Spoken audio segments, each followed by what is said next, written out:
the most important thing that you can do in private practice is doing a good job with clients. Like that message will really resonate with so many people, and you will grow your practice that way, because when you build your reputation, you build your brand.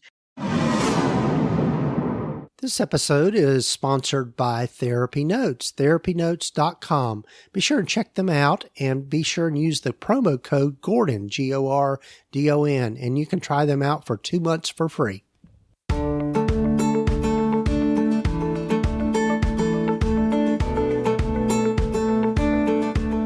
Over 15 years ago, when I started my private practice, I had to learn a lot, and most of it the hard way, and I don't think you need to do the same.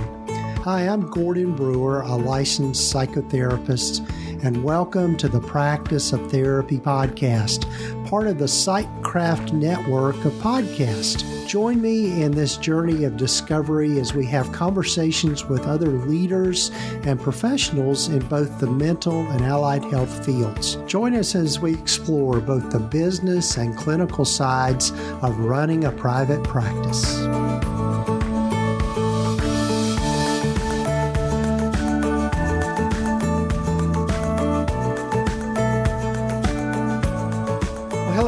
And welcome to the podcast. I'm Gordon Brewer, and this is episode number 316 of the Practice of Therapy podcast. So glad you've joined me, and if this is the first time listening to the podcast, glad you're with us, and hope you'll come back for more and take time to follow us and subscribe to the podcast wherever you might be listening to it.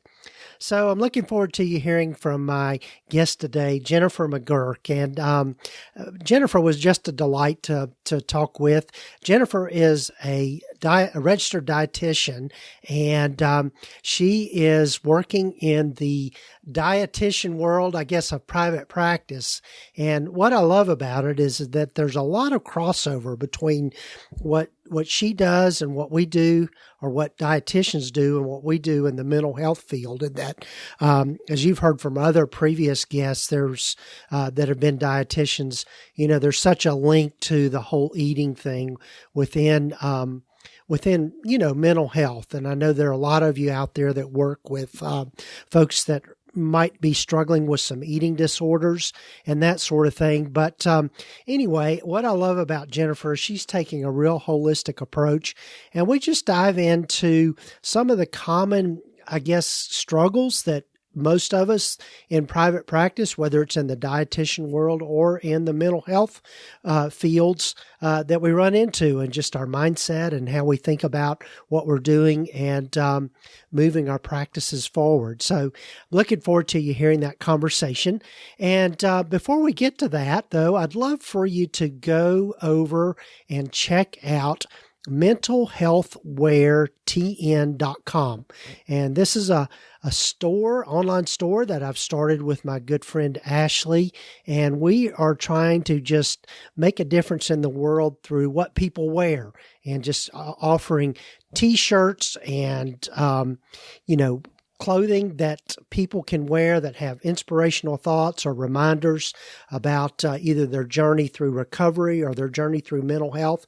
There's also some great shirts that she's designed, shirts and t-shirts and hoodies and that sort of thing, just around our profession. So if you're looking for a snazzy new LMFT sweatshirt or LCSW sweatshirt or LPC sweatshirt, we've got them there in the store. So be sure to check it out, mentalhealthwaretn.com.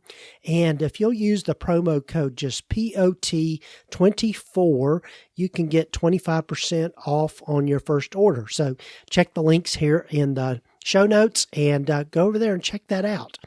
And also, if you're interested in diving in deeper to growing your practice and doing some one-to-one work with me around how you want to build your practice, setting your goals, figuring out your systems and processes, I am accepting new consulting clients. So if you're interested in doing that with me, you can go over to practiceoftherapy.com and click on the consulting tab or start consulting tab there at the top of the page. And you can look at that and find out a little bit more about my consulting services and apply to do some consulting with me.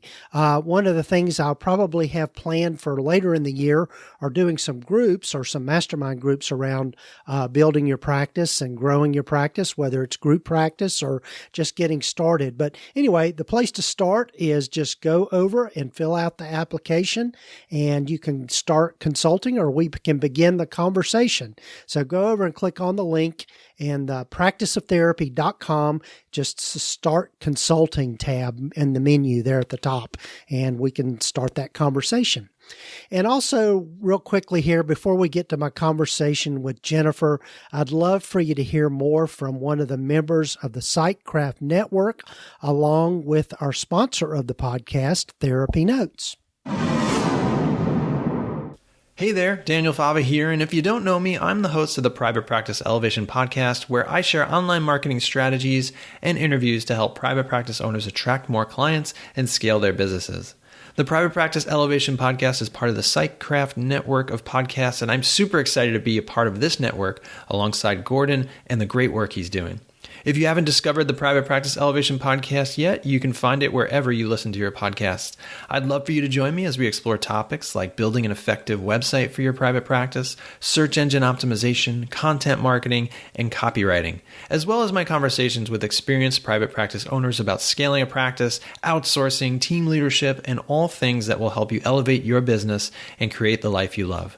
Be sure to check us out at privatepracticeelevation.com for resources and content to help you in your online marketing journey.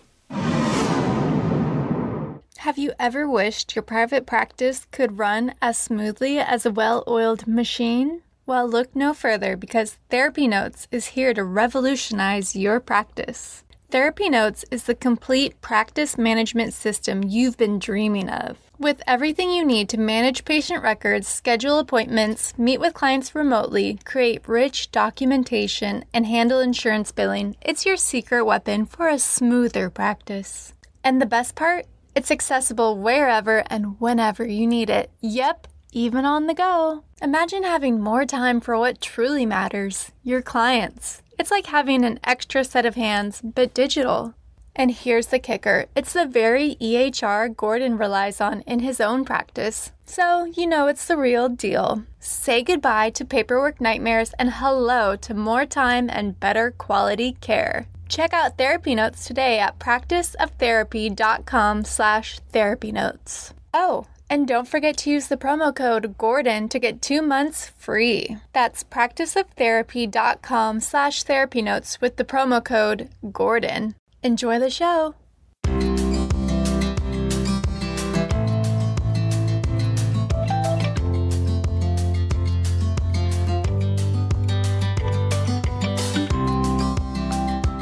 Well, hello, everyone, and welcome again to the podcast. And I'm really happy for you to get to know Jennifer McGurk. Welcome, Jennifer. Thank you. Thank you so much for having me. I'm so honored to be here. Yes. And Jennifer is one of those good people that reached out to me, and she's actually a registered dietitian. And we were chatting before we started recording just about a lot of the crossover between our professions and just how we can help each other out more. But Jennifer, as I start with everyone, tell folks a little more about yourself and how you've landed to where you've landed. Yeah. So thank you so much, Gordon. So yes, I am a registered dietitian. I am also a certified eating disorder specialist through I. So that is really my niche and my passion as a dietitian, to help people not only seek eating disorder treatment, but to recover. And that's really important to me. That fuels my mission as a dietitian. And it was back in 2011 that I said, I really want to start a private practice. And at that point, I had no mentors, no resources. We had huge books as dietitians on what to do and how to get started. And I did it the long, hard, drawn out way. I researched for 3 years. I'm sure some people are nodding their heads. And I finally opened in 2011 and really faced so many hurdles getting started and growing. And it was 2014 where I had my first son that I said, I really want to help other professionals. I want to do some supervision. And supervision, just so you know, Gordon, is not necessarily known in the field of dietetics as it is for therapists. So I really wanted to work with other professionals. I wanted to teach them how to grow businesses and also help with their eating disorder client cases, and decided that I was just going to start before I was ready, because I had learned so much opening up a business the first time. And that's how Pursuing Private Practice was born. So I started seeing some other dietitians on how to start and grow a business. I grew supervision groups. I really specialized more so in the field of eating disorders and private practice. And Pursuing Private Practice has just evolved, and we're scaling to serve lots of other business owners and healthcare professionals in the courses and programs that we offer. So I'm really excited to share my story, because you never know what you can do if you just start. And that's really what my mission has been. Yeah. And I think that echoes a lot of what people find, especially, I know it resonates for me, just kind of, as I like to say, I've learned a lot the hard way. And I think sometimes you just have to jump in there and just start doing, and then you learn along the way. And yes. That's a great approach. Yeah. I have pivoted so much in my career as a dietitian. You know, I started off as a very weight-centric dietitian, just focusing on weight loss and focusing on like healthy habits. And now I am a firm anti-diet, weight-inclusive dietitian. So my entire practice of how I practice dietetics has changed over many years of learning and supervision and learning from other people, and really having the experience of working with so many clients and seeing how, and again, I don't know if your listeners are eating disorder savvy or not. I bet a couple people are, but it really is so interesting how just diets don't necessarily work for a lot of people, and a weight inclusive approach and eating disorder treatment and recovery, intuitive eating are just principles that I really embrace. And I've seen so many clients thrive. I have changed the way I practice as a dietitian. So it's totally normal to pivot and evolve. And again, with Pursuing Private Practice, I have pivoted and evolved so much with our courses and programs, depending on what the market needs and what I'm also passionate about. Right. Yeah. And I think that's true for anybody, regardless of what business or profession you're in. Where you start isn't going to be where you end up, or even where you continue to change and pivot and do things differently as you learn. Yeah, exactly. Because not only do you change as a professional, but your market changes. The world we live in today is not the same world as it was 10 years ago, and certainly not even 3 years ago, post-COVID and everything. Just our environment's different. And I feel like that's especially true for mental health. Yeah. I think you're right. So I guess a couple of ways we can go here, but one of the things maybe that people would be interested in is, what have you learned about eating disorders, and what helps from a dietitian standpoint? Oh my gosh. Yeah. So many things. So I have to say, it's so interesting. I am so passionate about the mission of eating disorder treatment and recovery. I am so in it for the significance of just helping people live their best life. And at the same time, I know this is something you talk about on your podcast. Like, there are so many people that are talking about eating disorder recovery, and I would love to talk about business and private practice and those types of things. So I actually would love to share my thoughts, knowing and just admitting that I am not necessarily the expertise in eating disorders anymore, because I am actually a retired clinician. I still have obviously my RD and CEDS, but I am very much into the business world. But I think for me, recovery is so multifaceted. I think that a lot of people think that eating disorder recovery means that you just challenge yourself eating differently, you follow the quote unquote guidelines that you're supposed to, and you work with one professional, and all of a sudden you make linear progress all the time. And I've seen that in my practice too. It's like people come in and they say like, okay, well, I want to heal from this eating disorder. Let me start working with you, and I'm going to see you every single week. And they expect that they get better every single week in a linear way. And eating disorder recovery, in my opinion, is all about going with the ups and the downs and the twists and the turns of life, because someone's eating disorder is not connected to just the foods that they are eating or not eating. It's connected to their mental health. It's connected to their genetics. It's connected to their environment. It's connected to their brain. And I feel like a lot of therapists are talking about brain health in a different way that dietitians aren't necessarily talking about. So I think you all are doing something very right when it comes to this, that dietitians would really benefit from. But it also is family, it's inner child stuff. And there's so many different multi-layers within eating disorder. And I think a lot of professionals don't necessarily understand that the eating disorder is there to protect the client in some way. Like they've developed this eating disorder because it's serving them in some aspect. And we have to get to the root of that. And that's why we need a physician, a therapist, a dietitian, a psychiatrist, any parents, school counselors, anyone that with a big treatment team, because it has to do with every single one of those areas that I just described. So it's not just the food that we eat, like it's about the food and it's not about the food. Right. Yeah, that makes so much sense. And that I think I think most of us are finding that we need to take a more holistic approach with what we do. Yeah, one of my friends and colleagues, Chris McDonald, so quick shout out to her. She has a podcast, the Holistic Counseling Podcast. And that's one of her mantras too, is just looking at the whole thing and looking at the whole system around people and all of that is where we can make a big difference rather than just focusing in on just one little thing. Yes. No. And I really do feel like therapists are trained much better than dietitians at that, because dietitians are trained in the sense of, someone has a problem, here's medical nutrition therapy, and here's exactly what we do to change it with food. And we don't necessarily look at everyone else's big picture. So I really cannot wait to see. I mean, I'm not necessarily practicing eating disorder recovery and treatment anymore, but I can't wait to see all the people that I have helped just really explode in the field and contribute more ideas and different ways of helping people heal, because that's what I really care about so much. I love the significance of this message.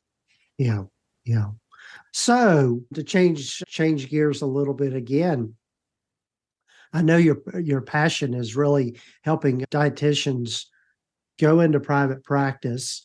And how is that maybe a different paradigm than maybe what people tend to think about with dietitians?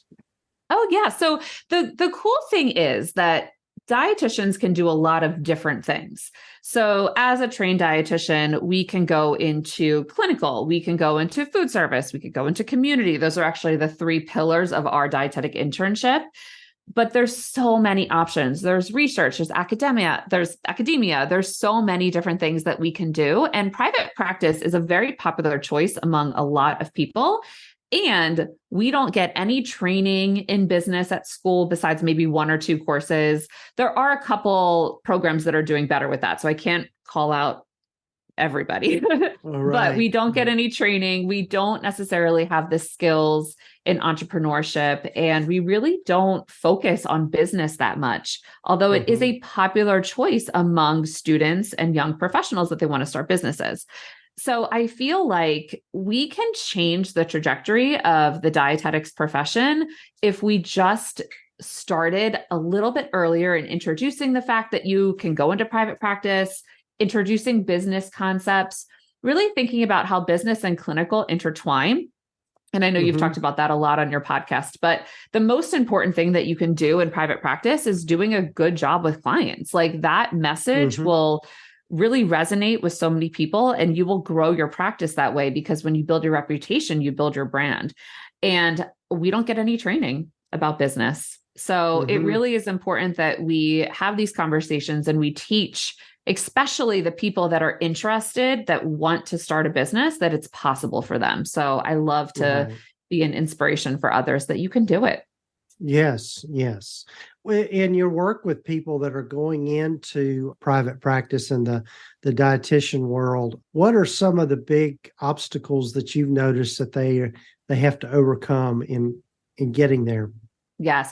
So I think that this is actually very similar to therapists. So it's always the question of, I need another job. and I want to start a private practice on the side. That's very, very, very common for dietitians because they might have a job that has benefits or paid time off, and they might not necessarily be able to just quit and start their own thing. That's very normal. I think a lot of people feel imposter syndrome, like they just don't know what they're doing, which again is very normal. I feel a lot of people think, oh my gosh, well, I don't know how to counsel clients from an outpatient setting, meaning I'm going to have to sell my services. I'm going to have to like have people come back. Like, how do I actually sell in business? And I teach that it's just a conversation. It's just a very simple conversation on figuring out if you're the right match for a client in front of you. So I think a lot of people feel overwhelmed and anxious, like don't know how to begin. And again, that's why we have resources to help people take that first step. Yeah. Yeah. What's a typical client load for a dietitian? I guess I'm curious because I think about with therapists, mental health therapists, we typically think about, a 1 hour session or a 45-minute session that we do with people. And then we charge a certain amount for that time. And then, they, make another appointment and here we go. And so how is it maybe any different in your world? Yes, that's a really great question. And that actually helps us translate one-on-one services into a skill that healthcare professionals have in building scalable offers. So I think that one-on-one, what you just described, is a perfect start for us to really work with clients, figure out how to create process and change within our humans that we're working with.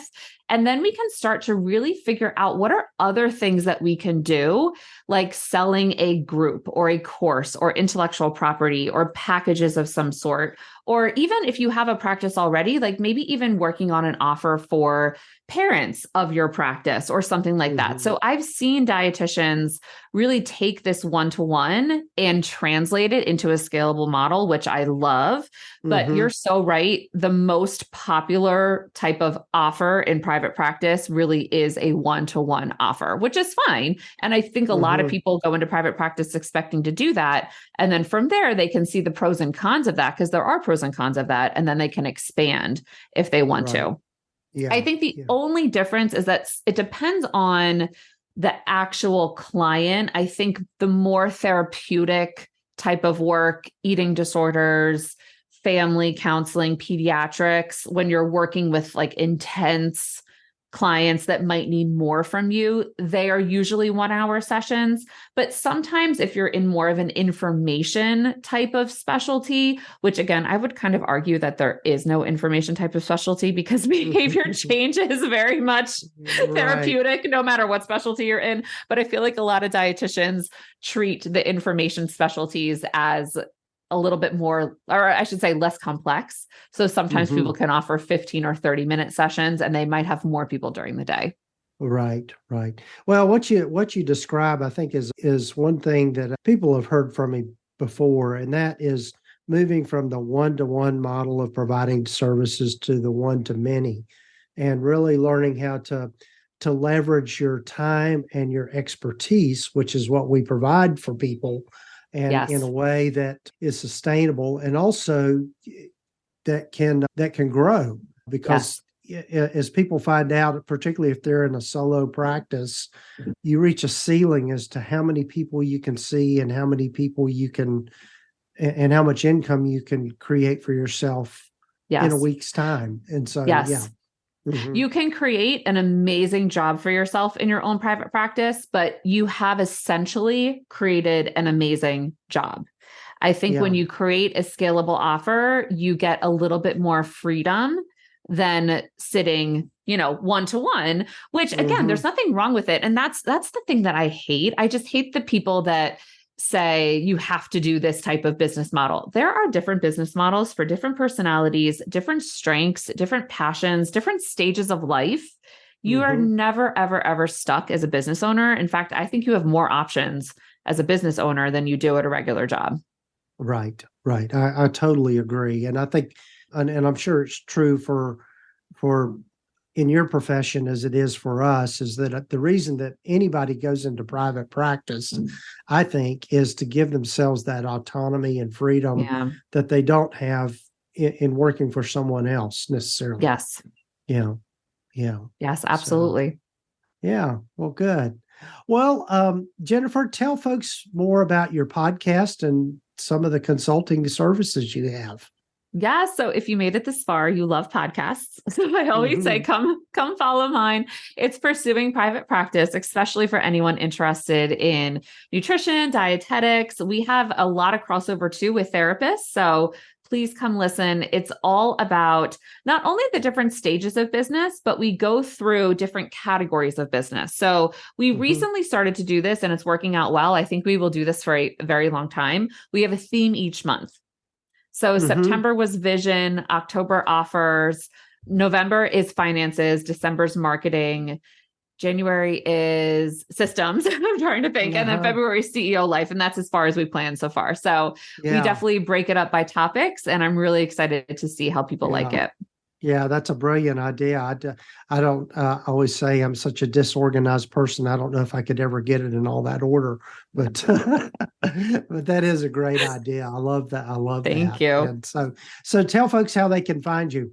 Yes, pursuingprivatepractice.com is my website. We have tons of resources there, lots of things that you can download. And then over on Instagram, Pursuing Private Practice, I would love to connect with you. And again, just let me know if you need anything. I would love to help you out if you are interested in building private practice. Well, great. And we'll have links in the show notes and show summary for people to get to that easily. So, well, Jennifer, any parting thoughts here as we kind of wrap things up?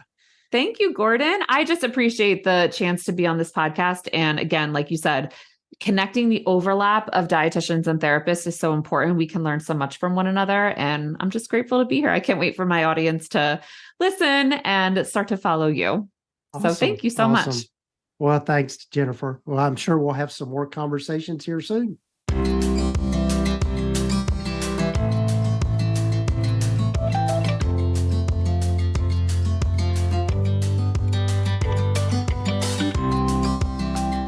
Well, a big thanks to Jennifer for joining me on the podcast. And I really enjoy having these conversations. That's one of the things I love about doing this podcast is I get to talk with so many great people just in our fields. And one of the things that I think that really stuck with me is something we were talking about there towards the end of the interview is really about your mindset around your practice. You know, one of the big things that a lot of people have to make a transition with, particularly if they've been working for an agency or working in the agency setting, is moving from kind of a job mindset to a business mindset. And, we could do a whole episode on that, but I think that's something important to remember. When you go into private practice, you really have to put your business mindset first, because otherwise you're not going to do well with it. And you can make a lot of mistakes. So it's real important to learn the business side of things. And that's why Jennifer and I are here. Be sure and check out her things at pursuingprivatepractice.com and, and her podcast as well. That's real exciting. But also, if you're interested in maybe talking with me about some consulting as well, find somebody that's a good fit for you. But you can also do consulting as well and starting to accept some new individual clients for consulting. So you can check that out at practiceoftherapy.com. Also, before we go, big thanks to Therapy Notes for being a sponsor of the podcast. They are the leading electronic health record system for mental health providers. They're who I use in my practice, and we really couldn't operate without them. For my practice, it's the perfect system that we have in place for managing all of the clinical side of our practice. So from filing insurance claims to giving people a patient portal to set appointments. Also, there's a telehealth component in there. And it's really everything all in one place. And if you will go over to practiceoftherapy.com/therapy notes, you can check them out. And also be sure and use that promo code, just Gordon, Gordon, to try them out for 2 months for free. And if you have any questions about therapy notes, I'm happy to answer those. You can shoot me an email and I'll be glad to have that conversation with you. And also big thanks to, I'd love for you to go over and check out psychcraftnetwork.com and all the other great podcasts that are in this network. It's something that I started back in 2022, and it's just a ton of information and tons of great podcasts to listen to learn more and to help you in your journey. And I love those fellow podcasters that are in that network, and you're going to be hearing more and more from them as we go along. I just love this media of podcasting, and I feel like it's a great way to connect and to learn and do it in a, really it feels almost kind of an intimate setting by listening to podcasts. So don't want to go too far off on a tangent on that. But anyway, thanks again for listening. Look forward to being with you in some of these future episodes. Got a lot of great guests lined up. And so stay with us and take time to follow us or subscribe to the podcast wherever you might be listening to it. Take care, folks.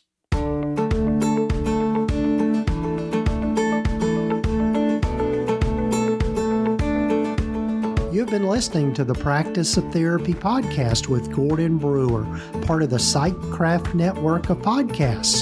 You can find out more about the other great podcasts in the network by visiting psychcraftnetwork.com.